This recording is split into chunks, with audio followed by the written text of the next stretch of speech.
Magpapatupad sila ng bawas presyo na 12 piso at 74 na sentimo sa kada litro ng diesel habang may 53 sentimo naman na dagdag sa kada litro ng gasolina. Magpapatupad naman ang Shell at Sea Oil ng bawas presyo na 15 pesos at 71 sentimos sa kada litro ng kerosene. Epektibo ang dagdag bawas sa presyo ng mga produktong petrolyo alas 6 ng umaga mamaya. Umaga na, balita na! Dumating na sa bansa ang lahat ng mahigit 170 million liters ng diesel na binili ng gobyerno na pang-5 araw na dagdag sa supply ng bansa bunsod ng sitwasyon sa gitnang silangan. Ayon kay Energy Secretary Sharon Garin, dumating ang diesel sa 4 na shipments mula noong March 26 kung saan nang dumating kanina kahapon ay mahigit 329 barrels o higit 52 million liters na ibinaba sa Davao City. Sinabi rin ng kalihim na patuloy ang pagbili ng langis ng gobyerno ngunit nakadepende pa rin ito sa kapasidad ng storage facility sa bansa at hindi magdudulot ng negatibong epekto sa deregulated na oil industry. Ang total ng country na average is 54 days, which is a good number because if you order America, South America, or North America, it will take about 30 days for it to be delivered here. If you order from Southeast Asia or neighboring Asian countries, that's about 15 days maximum for it to be delivered here. Some could even be as short as 7 days. So continuous po ang deliveries natin from all the countries. Ang tinig ni Energy Secretary Sharon Garin. Kayo'y nakikinig sa Umaga na, balita na!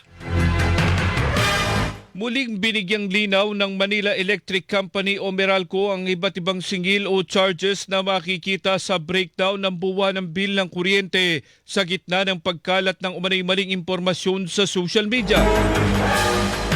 Ayon kay Joe Saldariaga, Vice President at Corporate Communications Head ng Meralco, tulad ng iba pang mga distribution utility at electric cooperative sa bansa, mahigpit nilang binabantayan ng Energy Regulatory Commission para matiyak na ang lahat ng singil ay naaayon sa batas, malinaw at tumaan sa tamang pagsusuri.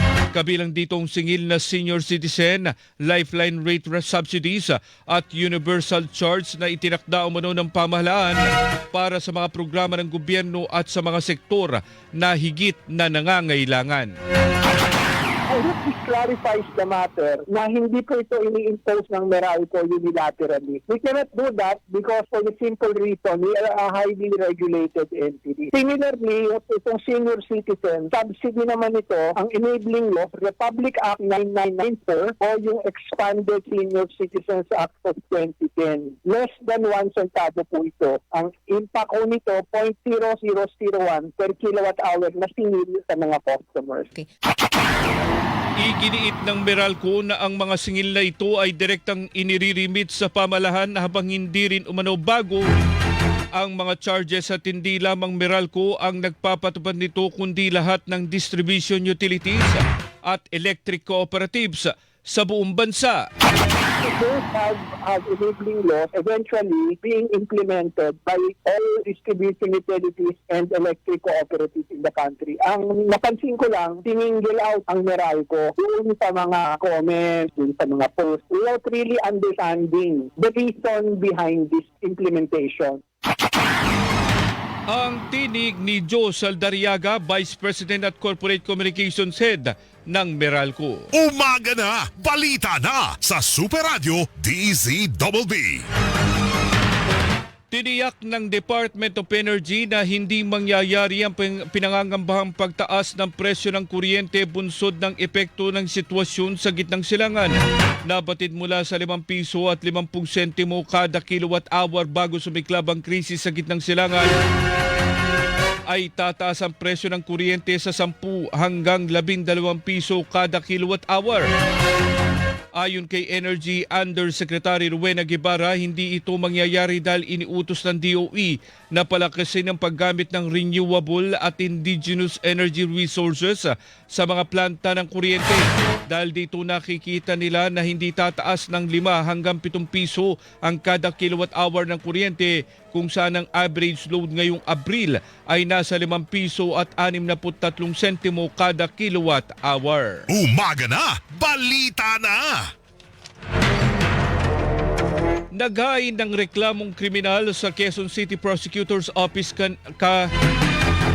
kahapon ng umaga ang asawa ni Vice President Sara Duterte na si Atty. Manasseh Carpio laban sa ilang kongresista at opisyal ng ilang ahensya kaugnay ng umano'y paglabag sa Anti-Money Laundering Act, Bank Secrecy Laws at Data Privacy Act. Kabilang sa mga inireklamo ay sina Bangko Sentral ng Pilipinas Governor Eli Remolona Jr., Anti-Money Laundering Council o AMLAC Executive Director Ronel Buenaventura, House Committee on Justice Chairperson Jerbil Luistro, Akbayan Party List Representative Percy Sendanya at Sheldok Jokno at mamayang Liberal Party List Representative Leila de Lima. Batay sa reklamo ni Carpio, pinagplanuhan umano ni Remolona at iba pang nabanggit na opisyal ang illegal na pag-disclose o paglalabas ng kanilang banking records sa pagdinig sa Kamara kaugnay ng impeachment complaint laban sa kanyang misis.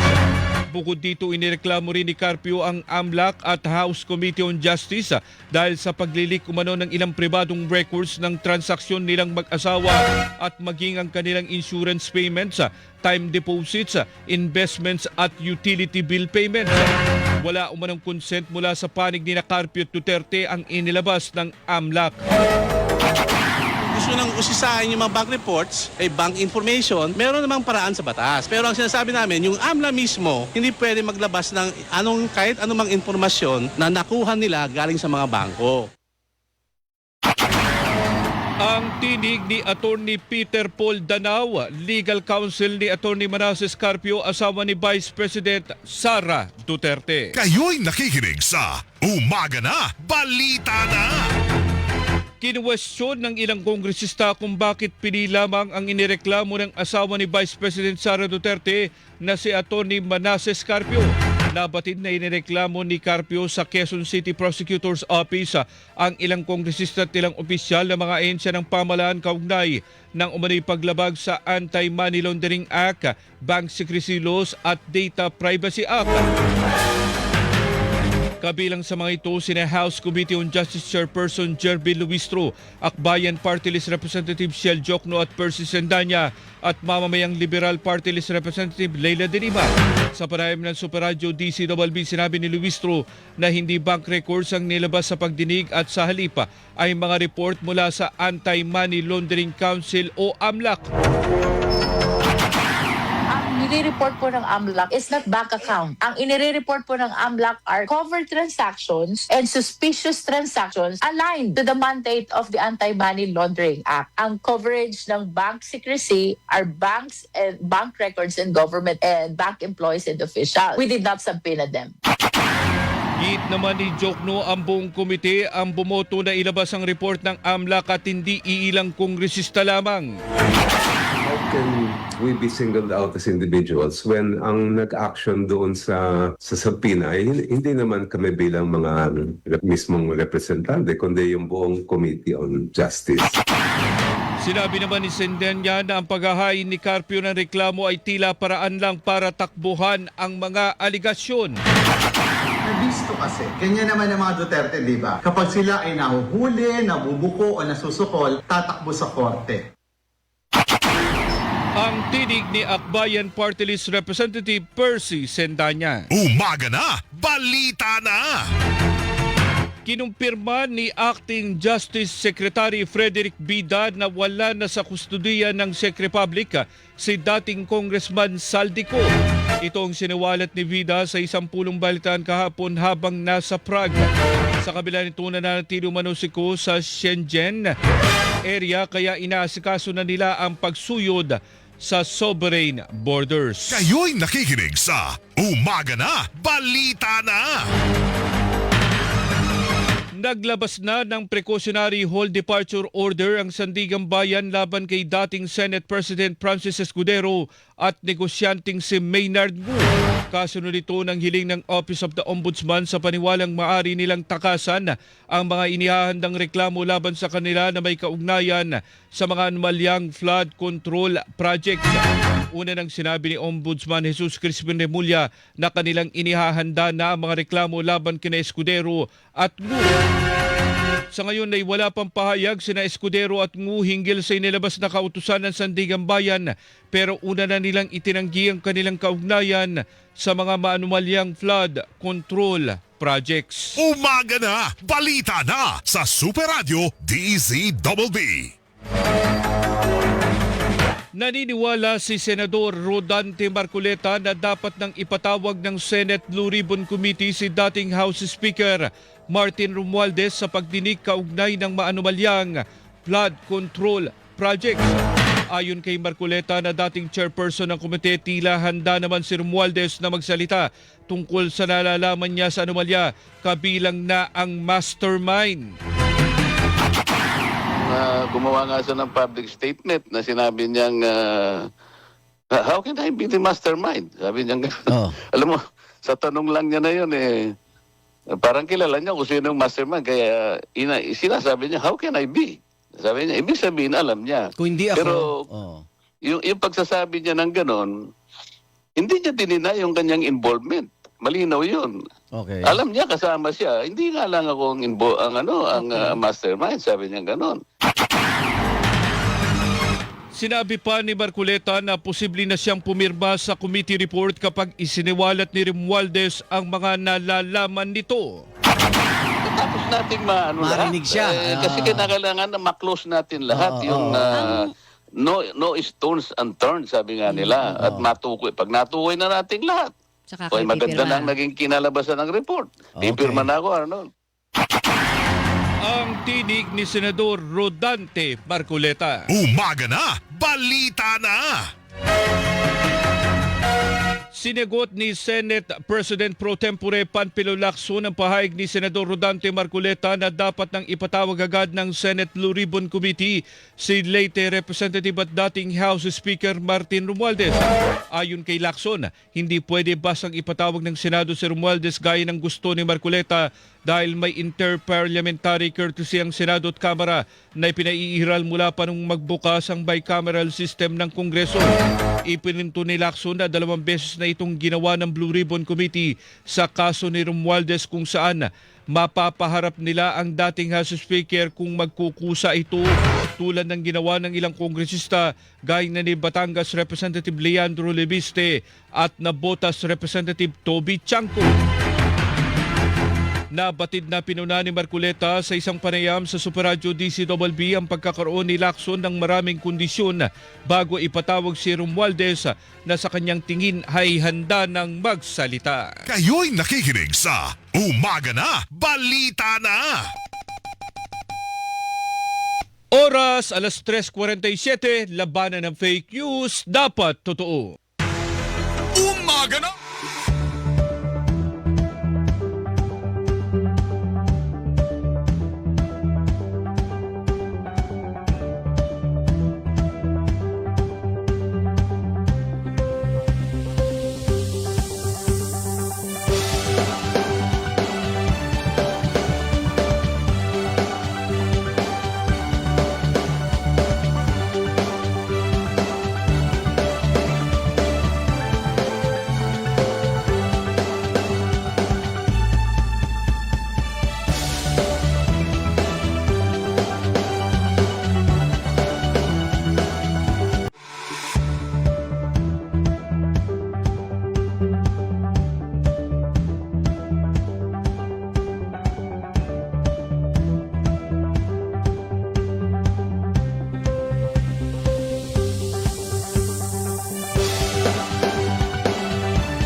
sa mga Pinoy mula Kuwait na uuwi ng Pilipinas may medical condition ayon sa OWA. Nakatutok sa balita na yan si Carlo Mateo. Carlo. 27 sa mga Pilipinong repatriate na nakatakdang umuwi ng bansa mula Kuwait ay may medical condition. Ayon sa OWA, kabilang dito ang mga may karamdaman, buntis at may kinaharap na mental health concern. Sila ang ikawalong batch ng mga repatriate mula Kuwait na binubuo ng 193 Filipinos. Kasama rito ang 118 OFW at kanilang mga dependent tulad ng asawa, mga anak at magulang. Sa ngayon, sumasailalim sila sa medical check-up at briefing orientation.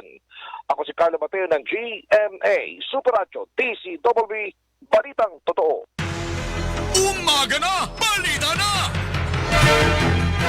Sa pagpapatuloy pa ng mga balita, naghain ng reklamong tax evasion sa Department of Justice ang Bureau of Internal Revenue o BIR laban kay dating presidential spokesperson Harry Roque, may bahay nitong si Myla Roque at associate nitong si Percival Ortega. Ayon sa BIR, lumabas sa kanilang investigasyon na nabigo sila Roque na maghain ng income tax returns at bayaran ng buwis na mahigit 3 milyong piso ang halaga kasama ang interes at surcharge. Kaugnay nito ng transfer of shares of stocks at increase o pagtaas ng authorized capital stock ng kumpanya nila na Biancham Holdings and Trading Inc. Nakitaan mano ng BIR ng probable cause para kasuhan ng mag-asawang Roque at si Ortega dahil sa pagtatangka o manong pagtakas na mga ito sa pagbabayad ng buwis. Sa ilalim ng Section 254 ng Tax Code, may multa ito mula 500,000 piso hanggang 10 milyong piso at kulong na 6 hanggang 10 taon. Kayo'y nakikinig sa Umaga na! Balita na! Iginiit ni dating presidential spokesperson Harry Roque na may bahid politika ang reklamong tax evasion na inihain ng Bureau of Internal Revenue laban sa kanilang mag-asawa. Sinabi ni Roque sa isang pahayag na may intensyon itong takutin sila at ipresura mga individual na may pinaniniwalaang sumusuporta sa mga Duterte. Ayon kay Roque, walang basehan ang reklamo ng BIR dahil walang issuance ng shares o anumang umano'y pagtaas sa authorized capital stock. Iginit din ni Roque na ang aligasyon sa kanilang mag-asawa ay base sa hindi pagkakaunawa sa basic corporate at tax principles at lahat ng kanilang tax returns ay maayos at maingat na naihain alinsunod sa batas.